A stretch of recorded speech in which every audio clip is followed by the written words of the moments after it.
saya Bella. Selamat datang kembali di channel saya. Pesawat ini sungguh ajaib, tapi sebelum kita shoot spektakuler, ada dua hal yang mendasar. Kita akan bongkar tuntas keduanya. Ayo kita mulai. Mari kita mulai dengan hal paling penting, yaitu keselamatan. Ketiga, dimulai jauh sebelum kita menyalakan drone.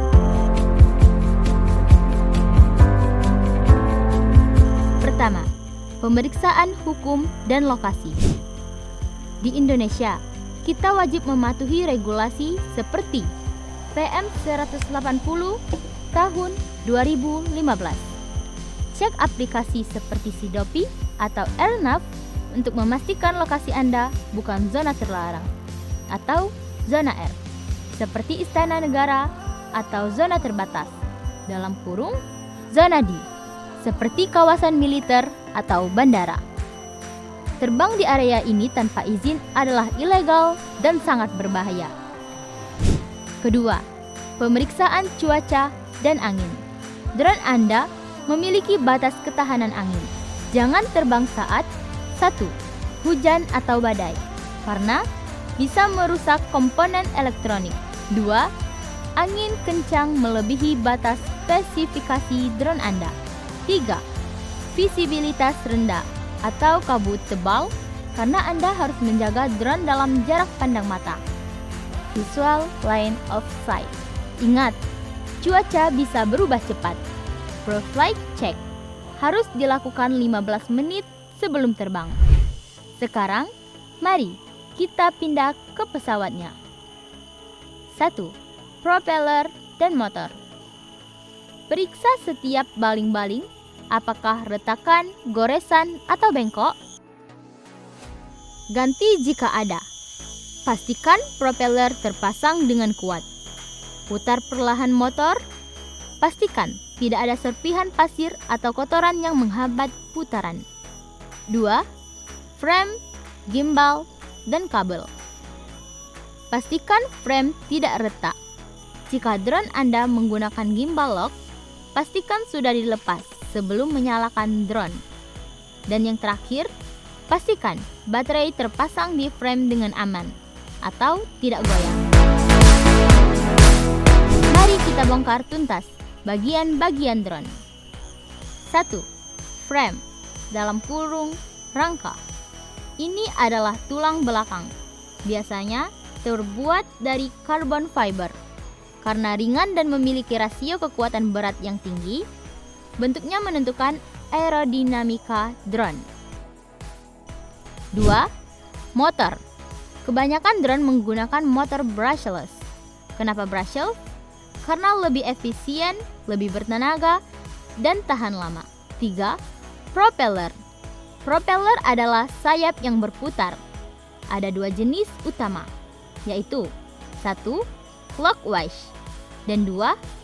Counterclockwise. Pemasangan harus tepat. Fungsi utamanya menarik udara ke bawah untuk menghasilkan gaya angkat. 4. Flight Controller atau FC. Ini adalah otak sentralnya. Di dalamnya terdapat sensor gyroscope, mengukur perubahan sudut, dan accelerometer, mengukur percepatan dan gravitasi. FC memproses data ini ribuan kali per detik untuk menjaga drone tetap datar, stabil, dan merespon. Dan tombol PSA. P yaitu posisi, S yaitu mode sport, dan A yaitu feature mapping. 5. ESC. ESC, Electronic Speed Controller, adalah penerjemah yang spesifik. Ia menerima sinyal digital dari FC, lalu mengatur jumlah daya yang sangat presisi ke motor, mengontrol kecepatan dan arah putaran. 6. Baterai LiPo. Baterai LiPo adalah sumber daya utama.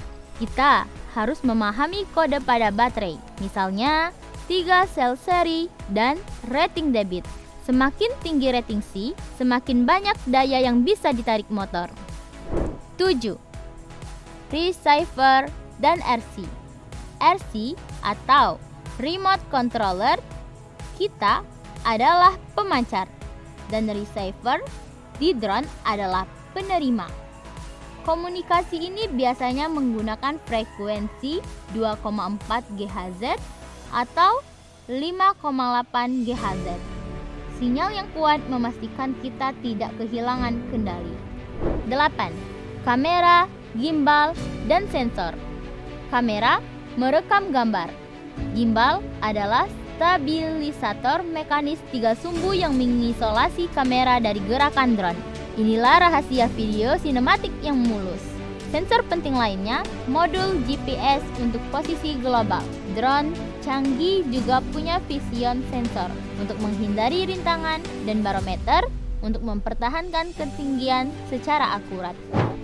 Luar biasa, kita telah melihat betapa kompleksnya drone. Dari flight controller yang cerdas hingga propeller yang harus selalu kita periksa retakannya. Ingat, pengetahuan tentang K3, keselamatan adalah dasar dari semuanya. Jangan pernah malas melakukan pre-flight check di 3 pilar: lingkungan, fisik, dan elektrikal. Apakah Anda punya pertanyaan mendalam tentang motor brushless atau cara kalibrasi? Tulis di kolom komentar di bawah, saya akan menjawabnya. Hai, saya Bella Dwita Cahyati. Kali ini saya akan menjelaskan tentang K3 wajib mengenai drone. Cerah 31 derajat. Drone Anda memiliki batas ketahanan angin. Jangan terbang saat 1. Hujan atau badai, karena bisa merusak komponen elektronik. 2. Angin kencang melebihi batas spesifikasi drone Anda. Atau 3. Visibilitas rendah atau kabut tebal, karena Anda harus menjaga drone dalam jarak pandang mata, visual line of sight. Ingat, cuaca bisa berubah cepat. Pre-flight check harus dilakukan 15 menit sebelum terbang. Sekian, terima kasih. Semoga bermanfaat dan membantu kalian. Oke, jangan lupa like, share, and subscribe. Sampai jumpa di udara berikutnya dan terbanglah dengan aman. Dadah.